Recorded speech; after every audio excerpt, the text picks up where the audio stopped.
नीतीश कुमार की अध्यक्षता में बिहार कैबिनेट ने 75% आरक्षण वाले कानून को संविधान की 9वीं अनुसूची में डालने के लिए केंद्र सरकार से मांग करते हुए प्रस्ताव पारित किया है। बिहार में लागू हुए 75% आरक्षण फॉर्मूले को कहीं अदालत में चुनौती ना दी जाए, इसके लिए नीतीश कुमार की कैबिनेट ने बड़ी तैयारी कर ली है। बिहार सरकार ने अब गेंद केंद्र के पाले में डाल दी है। दरअसल मुख्यमंत्री नीतीश कुमार की अध्यक्षता में शुक्रवार को ही राज्य कैबिनेट की बैठक में आरक्षण के नए प्रावधानों को लागू करने के लिए केंद्र सरकार को प्रस्ताव भेजा गया है। राज्य कैबिनेट ने केंद्र से इसे संविधान की 9वीं अनुसूची में शामिल कराने की मांग की है। इसका मतलब साफ है कि नीतीश कुमार की सरकार इसको लेकर किसी भी तरह के कोई कानूनी पचड़े में फंसना नहीं चाहती है। इतना ही नहीं, बिहार को विशेष राज्य का दर्जा दिए जाने के प्रस्ताव को भी इस बैठक में पास कर दिया गया है। साथ ही कई और एजेंडों पर भी नीतीश सरकार की मुहर लगी है। नमस्कार। आज मंत्रिपरिषद में 38 एजेंडों पर निर्णय हुआ और साथ ही साथ 2 अन्य बिंदु पर भी विचार हुआ जो मंत्रिपरिषद के सदस्यों ने प्रस्तुत किया। सबसे महत्वपूर्ण जो बिंदु है, 38 एजेंडा है और 2 मंत्रिपरिषद के सदस्य भी रख सकते हैं एक्स्ट्रा एजेंडा, तो कुल 40 मामले हैं। सबसे महत्वपूर्ण मामला जो आज मंत्रिपरिषद समक्ष विचारार्थ आया वह है कि दो आरक्षण अधिनियम हैं। पहला वाला है बिहार पदों एवं सेवाओं की रिक्तियों एवं आरक्षण अनुसूचित जाति, अनुसूचित जनजाति एवं अन्य पिछड़ा वर्ग अधिनियम 1951 में तथा संशोधित बिहार अधिनियम 17/2002 एवं संशोधित अधिनियम 19/2023। साथ ही साथ जो शैक्षणिक संस्थाओं का भी 2023 में जो आरक्षण अधिनियम है, इन दोनों को भारत के संविधान 9वीं सूची में शामिल करने हेतु राज्य सरकार की अनुशंसा भेजने का निर्णय हुआ है। इसका मतलब ये हुआ कि दोनों जो बिल पास हुए, फिर एक्ट नोटिफाई हुआ, कल ही एक्ट नोटिफाई हुए हैं, इन दोनों एक्ट को भारतीय संविधान के 9वीं सूची 9th शेड्यूल में इसको शामिल करने के लिए राज्य सरकार ने यह निर्णय लिया कि भारत सरकार को इसको भेजा जाए। 9th शेड्यूल का मतलब यह है कि वह उस 9th शेड्यूल में वैसे अधिनियम हैं, एक्ट हैं, जिस पर न्यायालय का हस्तक्षेप नहीं होता है। उदाहरण स्वरूप जो आरक्षण का अधिनियम है, जो तमिलनाडु सरकार का अपना अधिनियम है, वह 50% से ऊपर का आरक्षण है जो 9th शेड्यूल में वह अंकित है 1994 में। तो बिहार सरकार का भी 50% से ऊपर आरक्षण है। आपको जानकारी होगा 65% आरक्षण जातीय आधार पर है और 10% जो इनकम आधार पर 10% का आरक्षण है सामान्य श्रेणियों के लिए। कुल 75% आरक्षण है। तो इन दोनों अधिनियमों को संविधान के 9th शेड्यूल में रखने, 9वीं सूची अधिसूची में शामिल करने के लिए राज्य सरकार ने भारत सरकार को भेजने की अनुशंसा की है। तो ये निर्णय महत्वपूर्ण निर्णय है कैबिनेट का, ताकि इस पर न्यायालय का हस्तक्षेप, जो 9th शेड्यूल है उसमें न्यायालय में विचाराधीन ये मामले नहीं होते हैं। तो ये एक महत्वपूर्ण निर्णय है जो कैबिनेट ने लिया। वो कॉन्स्टिट्यूशनल अमेंडमेंट होता है। कॉन्स्टिट्यूशनल अमेंडमेंट 9th शेड्यूल में पार्लियामेंट से अमेंड होता है। नहीं, जो 9th शेड्यूल में है, आपको तो आप जानकारी होगी, जो 9th शेड्यूल के मामले हैं वह न्यायालय में विचारार्थ नहीं रहते हैं। तो ये है 9th शेड्यूल के आइटम्स हैं। तो इसको भी 9th शेड्यूल में रखने का अनुशंसा भेजा गया है। ये पार्लियामेंट को ही पावर है, पार्लियामेंट ऑफ इंडिया को। 9th शेड्यूल में जो आइटम्स हैं उसमें न्यायालय में विचार नहीं किए जाते हैं। तमिलनाडु का एक्ट उसी 9th शेड्यूल में है। अकेला एक राज्य है जिसका 9th शेड्यूल में है। दूसरे 2 अन्य बिंदु हैं, मैं जानकारी देना चाहता हूं अन्य जो सामान्य एजेंडा शुरू होने से पहले। पहला अन्य एजेंडा में माननीय मुख्यमंत्री को कैबिनेट ने धन्यवाद दिया जो आरक्षण अधिनियम अधिसूचित हुआ। दोनों अधिनियम जो अधिसूचित हुए हैं उसके लिए मंत्रिपरिषद ने उनको धन्यवाद दिया। ये पहला अन्य बिंदु था। और दूसरा अन्यान बिंदु यह था कि जो राज्य सरकार को जो जातिगत गणना के आधार पर जो 3 योजनाएं स्वीकृत की गई, पहली है जो 2 लाख रुपए प्रति गरीब परिवार को जो दिया जाना है, उसके लिए जो व्यय होगा, साथ ही साथ जो जीविका की के माध्यम से जो सतत जीविका पर्यटन योजना में 1 लाख से बढ़ा के 2 लाख किया जाना है, और साथ ही साथ जो सभी आवासहीन परिवारों को जो भूमिहीन परिवारों को आवास एवं भूमि दिया जाना है, उसमें 2,50,000 करोड़ का व्यय होना है। इतनी बड़ी राशि के लिए यह आवश्यक है कि राज्य को विशेष राज्य का दर्जा मिले ताकि जल्दी हो सके। मंत्रिपरिषद में यह भी विचार आया कि इस पर काफ़ी दिन से, जब से 2010 से इस पर बार बार केंद्र सरकार को अनुरोध किया जा रहा है, और अंतिम बार 2017 में इस पर अनुरोध किया गया था। अभी तक केंद्र सरकार ने इस पर कोई निर्णय लिया है, तो मंत्रिपरिषद ने यह निर्णय लिया कि पुनः केंद्र सरकार को विशेष राज्य का दर्जा बिहार को दिया जाने का अनुरोध किया जाए। तो यह निर्णय हुआ है। कैबिनेट के निर्णय में यह उल्लेखित है कि 2013 में रघुराम राजन कमेटी की रिपोर्ट भी इस मामले में आई थी। तत्कालीन केंद्र सरकार ने उस पर कोई निर्णय नहीं लिया। पुनः वर्तमान केंद्र सरकार को 2017 में राज्य सरकार ने अनुरोध किया, और अब पुनः मंत्रिपरिषद ने निर्णय लिया कि पुनः केंद्र सरकार को राज्य को विशेष राज्य का दर्जा देने के लिए अनुरोध किया जाए। तो 2 अन्यान बिंदु थे और 2 महत्वपूर्ण जो अधिनियम को 9 शेड्यूल में शामिल करने का निर्णय लिया गया। तो ये 2 महत्वपूर्ण मामले थे। इसके अतिरिक्त जो अन्य एजेंडा हैं, मैं क्रमवार मैं चलूँगा। पहला है अनुसूचित जाति जनजाति कल्याण विभाग से संबंधित मामला है। इसमें जो अत्याचार अधिनियम में जो मृतक होते हैं उनको नौकरी दी जाती है, और उसमें शैक्षणिक योग्यता 8वीं पास है। यदि 8वीं पास शैक्षणिक योग्यता नहीं भी हो तो उन्हें इस शर्त पर रिक्रूट कर लिया जाएगा कि वह 2 साल में अपनी शैक्षणिक जो स्तर है उसको सुधार करेंगे और उसके लिए एलिजिबल हो जाएंगे। हाँ, छठा पास हो जाएंगे, लेकिन यह है कि वो अपना जो शैक्षणिक योग्यता है उसमें सुधार करेंगे, 2 साल में वो अपना अंडरटेकिंग देंगे। उद्योग विभाग का एजेंडा था, जिसमें मिसेस मरासा सरोवर प्रीमियर बोधगया में 5 स्टार होटल का प्रोजेक्ट क्लियरेंस दिया गया। पथ निर्माण विभाग का एक एजेंडा था, जिसमें सारण जिला अंतर्गत मशरक शामकोडिया रेलवे स्टेशन के बीच शीतलपुर मशरक स्टेट हाईवे 73 पर स्थित लेवल क्रॉसिंग संख्या 34B2 के बदले आरओबी रोड ओवर ब्रिज का निर्माण की स्वीकृति दी गई। इसमें 56 करोड़ 2 लाख का व्यय होगा।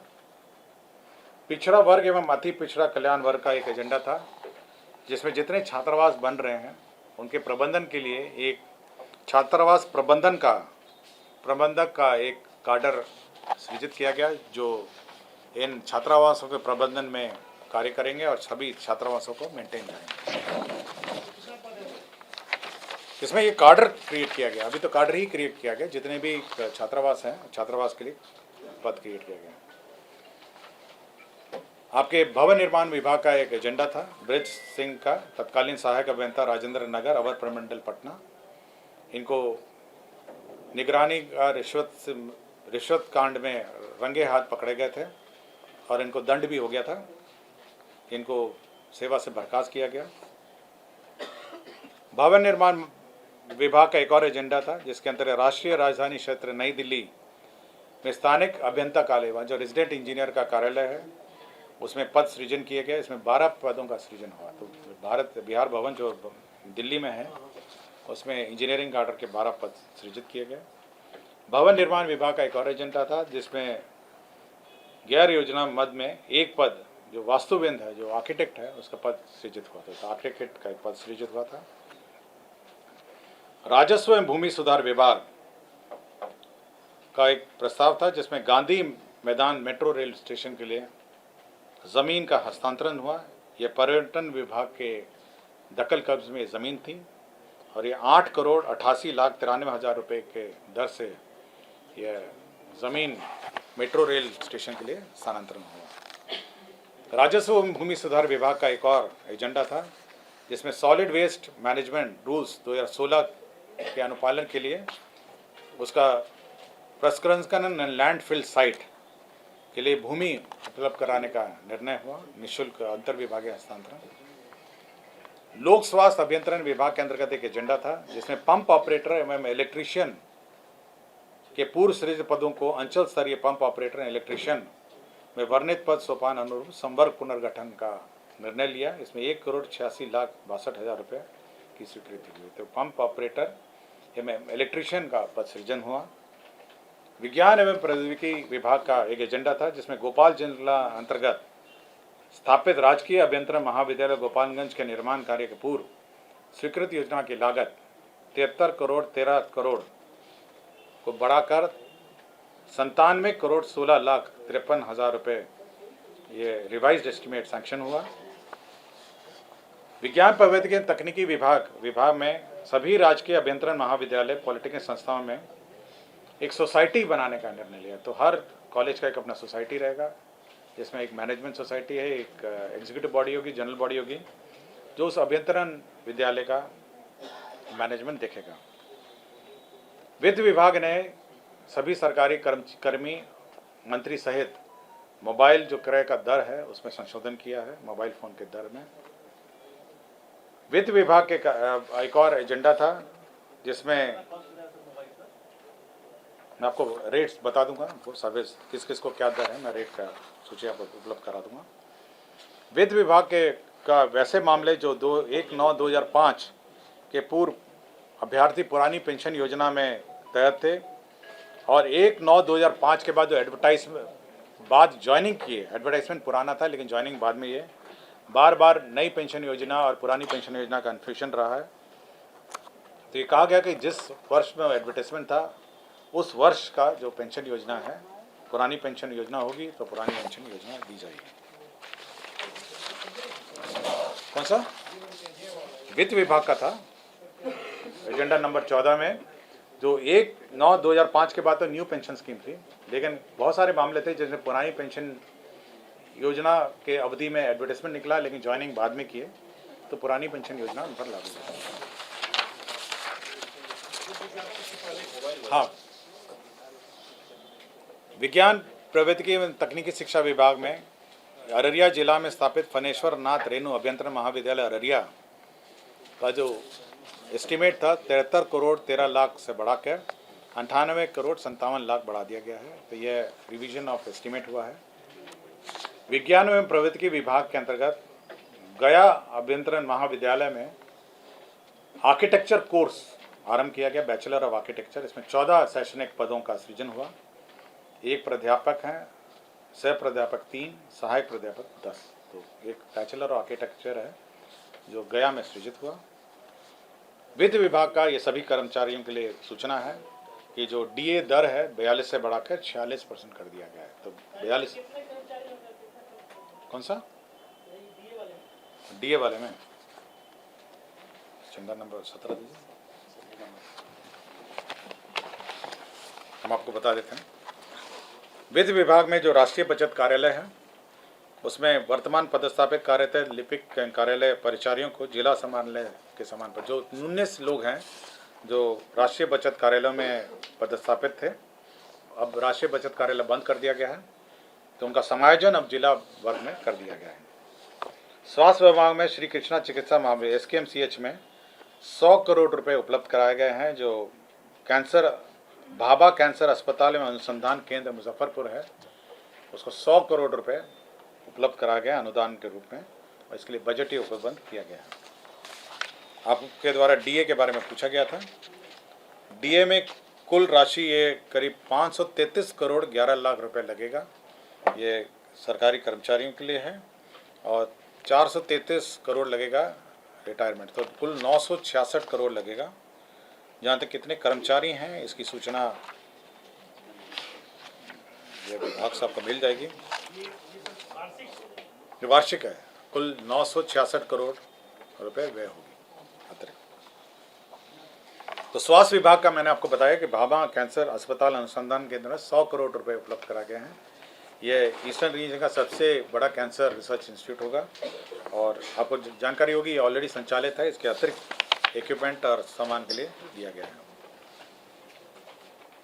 स्वास्थ्य विभाग का एक पूर्व का प्रस्ताव था जिसमें 1015 स्वास्थ्य उपकेंद्र एवं 228 अतिरिक्त स्वास्थ्य केंद्र, वैसे जहां 86 प्रखंड सामुदायिक स्वास्थ्य केंद्र निर्मित नहीं हैं वहां निर्माण NHM के द्वारा निर्माण किए जाने वाले 50 सामुदायिक स्वास्थ्य केंद्र के निर्माण के लिए अतिरिक्त अन्य कार्य के मॉडल प्राकलन के आधार पर योजना की प्रशासनिक स्वीकृति दी गई थी। उसमें केवल स्वरूप परिवर्तन किया था। पहले नाबार्ड ऋण से बनाया गया था, केवल उसके हेड जो है जिस व्यय से व्यय होगा, अब 7 निश्चय के अंतर्गत ये व्यय होगा, केवल नाबार्ड से हटाकर इसको 7 निश्चय का जो हेड है, वित्तीय हेड है, उसमें परिवर्तन किया गया है। हाँ, 1015 स्वास्थ्य केंद्र उपकेंद्र हैं, 228 अतिरिक्त स्वास्थ्य केंद्र हैं और वैसे 86 प्रखंड हैं जहाँ सामुदायिक स्वास्थ्य केंद्र निर्मित नहीं है। इनका निर्माण एवं NHM द्वारा निर्माण किए जाने वाले 50 सामुदायिक स्वास्थ्य केंद्र हैं। तो इनमें वही है कि आपके मॉडल प्राकलन पर निर्माण किए जाने हैं, केवल हेड का चेंज हुआ है। सामान्य प्रशासन विभाग में अंचल द्विवेदी न्यायिक दंडाधिकारी से अपर मुंसिफ सारण है, छपरा हैं। ये माननीय उच्च न्यायालय के आलोक में इनको सस्पेंड किया गया था, बर्खास्त किया गया था, पुनः इनकी सेवा बहाल माननीय उच्च न्यायालय के आलोक में कर दी गई। सहकारिता विभाग में जो पद थे, पद को चिन्हित किया गया है, पद में परिवर्तन नहीं किया गया है, पद यथावत हैं, कुल संख्या भी यथावत है, केवल जो पद हैं उन्हें चिन्हित किया गया है ताकि जो प्रमोशन का मामला अभी चालू प्रमोशन का मामला चल रहा है उसमें यह सुगम हो, इसलिए केवल वर्तमान सृजित पद स्वीकृत बलों को बिना नया पद सृजित किए आंशिक पदों को उत्क्रमित कर सहकारिता प्रसाद पदाधिकारी संवर्ग नियमावली 2014 के नियम 3(1) में निर्धारित विभिन्न कोटि के पदों में पुनर्धारण या चिन्हितकरण किया गया है। विज्ञान एवं प्रौद्योगिकी एवं तकनीकी शिक्षा विभाग में कंसल्टेंसी पॉलिसी का अनुमोदन किया गया, परामर्श नीति। इसमें जो हमारे इंजीनियरिंग कॉलेज में जो हमारे प्रोफेसर्स हैं, असिस्टेंट प्रोफेसर, असिस्टेंट प्रोफेसर हैं, वो विभिन्न संस्थाओं का कंसल्टेंसी असाइनमेंट ले सकेंगे और कुछ राशि संस्थाओं को मिलेगी और कुछ राशि जो कंसल्टेंसी कर रहे हैं उन लोगों को, तो कुछ मामलों में 30% कंसल्टेंसी करने वाले कर्मियों को मिलेगी और 70% संस्था को मिलेगी और कुछ में 60 और 40 का रेशो है। परिवहन विभाग ने एक बड़ी नई योजना, बहुत बड़ी योजना की स्वीकृति दी है, जिसमें 3600 बसों के लिए लाभुकों को बस के क्रय की स्वीकृति दी है। 3600 बस, इसमें 5 लाख प्रति बस पर अनुदान दिया जाएगा और 7 बसें हैं प्रति प्रखंड, 7 बस प्रति प्रखंड हैं। 3,600 बस टूल होगा और 180 करोड़ रुपए इसके अंतर्गत स्वीकृत किए गए हैं। ये योजना लगी 24 वाला।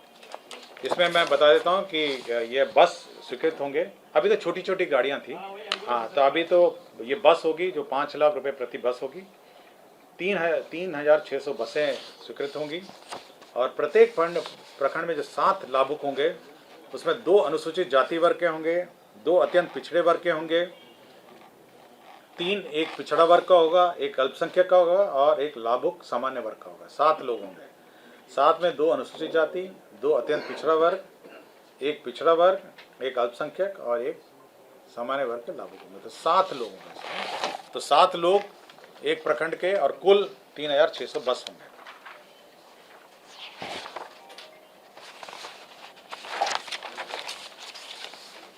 राजस्व भूमि सुधार विभाग का एक और मामला था, जहानाबाद जिला के अंतर्गत है। ये केवल एक पुराना मामला 1987 का था जिसमें ज़मीन बदलैन का मामला था। कुछ लोग इस जो रैयत हैं उनकी ज़मीन पे बस गए थे। बाद में सरकार ने निर्णय लिया कि जो बस गए हैं उनको बंदोबस्त कर दिया जाए। यह उग्रवाद प्रभावित क्षेत्र था उस वक्त और जिस पर जो वर्तमान रैयत हैं जिनकी ज़मीन थी वह सरकारी भूमि पर बस गए थे, तो अब यह निर्णय लिया कि अब उन जो सरकारी ज़मीन पर बस गए हैं 36 डेसिमल गृह और मौजूदा मालिक भूमि है, बच्चू सिंह हैं पिता स्वर्गीय रामविलास सिंह, ललन सिंह है पिता स्वर्गीय सुखदेव सिंह और उपेंद्र सिंह है पिता स्वर्गीय सत्यनारायण सिंह, इनको बंदोबस्त कर दिया जाए। उद्योग विभाग द्वारा बिहार की लॉजिस्टिक पॉलिसी स्वीकृत कर दी गई है। तो इस लॉजिस्टिक पॉलिसी के अंतर्गत जो हमारे लॉजिस्टिक पार्क हैं उसके लिए अनुदान की स्वीकृति दी गई है। साथ ही साथ मैं सारे कंपोनेंट पढ़ देता हूँ किस किस मामलों में दी गई है। इसमें लॉजिस्टिक पार्क के लिए दी गई है, लॉजिस्टिक यूनिट्स के लिए दी गई है, मल्टी मॉडल लॉजिस्टिक पार्क के लिए दी गई है। इसमें सभी में जो हमारे इस विशेष की नीति के अंतर्गत जो बिहार इंडस्ट्रियल पॉलिसी 2016 है वो दिया जाएगा। और साथ ही साथ जो कैपिटल सब्सिडी है वो करीब 10% है, विभिन्न लिमिट्स के अंतर्गत है। 10% का लिमिट है और किसी में 10 करोड़ का लिमिट है, किसी में 2 करोड़ का लिमिट है, किसी में 3 करोड़ का लिमिट है, किसी में 1 करोड़ का लिमिट है। बहुत सारे डिटेल्स हैं। तो विभिन्न प्रकार के जो लॉजिस्टिक यूनिट हैं उसके लिए बिहार लॉजिस्टिक पॉलिसी स्वीकृत की गई है। लॉजिस्टिक पार्क है, लॉजिस्टिक यूनिट्स है और मल्टी मॉडल लॉजिस्टिक पार्क है। यदि किसी को डिटेल चाहिए तो मैं अलग से इसको उपलब्ध करा दूँगा। ग्रामीण कार्य विभाग में जो हमारे जो नए कार्य शुरू हुए हैं, बहुत सारे वर्कलोड भी बढ़ गया, कार्य भी बढ़ गया है, उसके लिए पद सृजन का प्रस्ताव था। इसके अंतर्गत बड़ी संख्या में पद सृजन 2261 पद का सृजन हुआ है। इसमें सबसे बड़े जो पद हैं वे बेसिकली निम्न वर्गीय लिपिक हैं, क्लर्क ग्रेड के 425 हैं। 2261 पद क्रिएट हुए हैं। इसमें प्रयोगशाला सहायक है 42 और शोध सहायक है 102। तो इसमें जो क्वालिटी कंट्रोल है उसके लिए मेजर पद सृजित हुए हैं। साथ ही साथ पद कार्य प्रभारी हैं, सभी पदों के कार्य प्रभारी हैं। उसमें 1069 इसमें स्वीकृत हुए हैं और साथ ही साथ मल्टीटास्किंग प्रचारी 382 हैं। साथ ही साथ कार्य अंचल दरभंगा में कुछ परिवर्तन किए गए हैं और कार्य अंचल समस्तीपुर, इन दोनों कार्य प्रमंडल में संशोधन भी किए गए हैं। तो 2261 पद नए सृजित किए गए हैं ग्रामीण कार्य विभाग में। स्वास्थ्य विभाग के अंतर्गत इंदिरा गांधी आयुर्वेदिक संस्था में जो हमारे प्रधानमंत्री स्वास्थ्य सुरक्षा निधि योजना के अंतर्गत पोस्ट ग्रेजुएट पढ़ाई के लिए जो इंफ्रास्ट्रक्चर क्रिएट किए जाने हैं उसके अंतर्गत 138 करोड़ 138 रुपये 1 अरब 38 करोड़ की योजना स्वीकृत हुई। ये 60-40 के हिसाब से 60-40 है, जिसमें 82 करोड़ 80 लाख है केंद्र अंश है और 55 करोड़ 20 लाख है ये राज्य अंश है। तो 60-40 के अंतर्गत ये योजना स्वीकृत हुई है। सूचना एवं प्रौद्योगिकी विभाग में जो राइट ऑफ वे का प्रावधान था, जो अग्रीमेंट हम लोगों ने 2013 में किया था, इसके अंतर्गत पंचायत स्तर तक जो right of way connectivity, broadband connectivity के लिए हमने राइट ऑफ वे का अग्रीमेंट किया गया था कि सरकार इसमें मदद करेगी और निःशुल्क रहेगा। इसको अब हम लोग पंचायत को हटा के अब गांव स्तर तक इसको राइट ऑफ वे ले जाने का निर्णय लिया है। उसी में राइट ऑफ वे का अग्रीमेंट में संशोधन है। विधि विभाग के अंतर्गत माननीय उच्च न्यायालय पटना में स्थापना में 110 पदों में से 55 पदों को अभिलेख लिख के वेतन स्तर के पद पर उत्क्रमित किया गया। तो वेतन स्तर 3 था, उसको 4 में इंक्रीज किया गया। 110 पद में से 55 पदों को अपग्रेड किया गया है।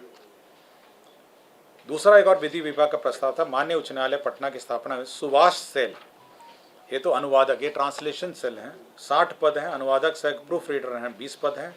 कुल 80 पदों का इन्होंने सैंक्शन किया। तो ये ट्रांसलेशन पद है, 60 पद अनुवादक का है, अनुवादक सह प्रूफ रीडर 20 हैं, तो केवल 80 है। ऊर्जा विभाग की बड़ी योजना सैंक्शन हुई है आज। यह बहुत बड़ी योजना है, 1810 करोड़ की योजना है। और ये कजरा लखीसराय में यह power generation unit, solar power generation unit की स्थापना हुआ है। 253.85 मेगावाट आवर बैटरी ऊर्जा भंडारित। ये एक्चुअली क्या है, ये अन्य ऊर्जा जो सोलर पावर प्लांट है उनसे भिन्न है।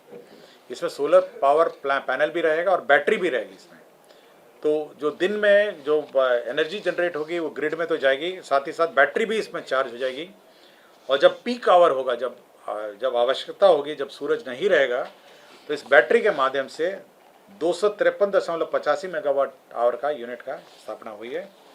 इसमें 1810 करोड़ का व्यय होगा, जिसमें 80% फाइनेंशियल इंस्टीट्यूशन से लोन का है और 20% राज्य सरकार देगी। तो 80-20 पर है और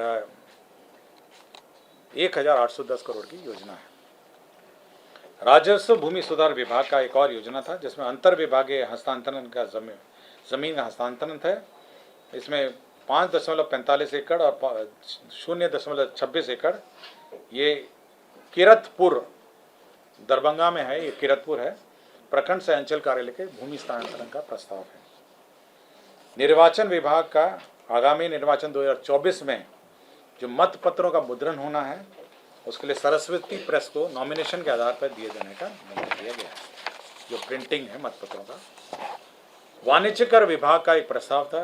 आपको जानकारी होगी चिड़िया खाना करके एक फिल्म आई है, चिल्ड्रन फिल्म आई है, और चिड़िया खाना फिल्म में यह फिल्म बच्चों पर आधारित है और विशेषकर बिहार के बच्चे पर आधारित है और बिहारी किशोर लड़के के आधारित है जो मुंबई में अपने को स्थापित करने के लिए जद्दोजहद करता है। और यह बिहारी बाल फिल्म है। इसके प्रोड्यूसर भी, निदेशक भी बिहारी हैं और इस फिल्म को कर मुक्त हो जाने से न सिर्फ बिहार के स्कूली बच्चों को सीधी लाभ होगी, अन्य फिल्माघर में भी निर्माण होगा। तो ये बच्चों को ये टैक्स फ्री करने के उद्देश्य से जो टैक्स पेमेंट होगा उसका रिइंबर्समेंट राज्य सरकार ने करने का निर्णय लिया है। टेक्निकली ये टैक्स फ्री होगी और क्योंकि टैक्स फ्री का प्रावधान नहीं है इसलिए जो टैक्स भुगतान होगा उसको वापस कर दिया जाएगा। और सामान्य प्रशासन का अंतिम 2 एजेंडा मैंने सबसे पहले लिया गया था। इसमें बिहार शैक्षणिक संस्थाओं नामांकन में आरक्षण का जो अधिनियम है और सरकारी सेवा में रिक्तियों का जो अधिनियम है इसको 9th शेड्यूल में भेजने के लिए राज्य सरकार ने भारत सरकार को भेजने का निर्णय लिया। अगर आपको हमारा वीडियो पसंद आया हो तो इसे लाइक करें, सब्सक्राइब करें और साथ ही बेल आइकन दबाना ना भूलें।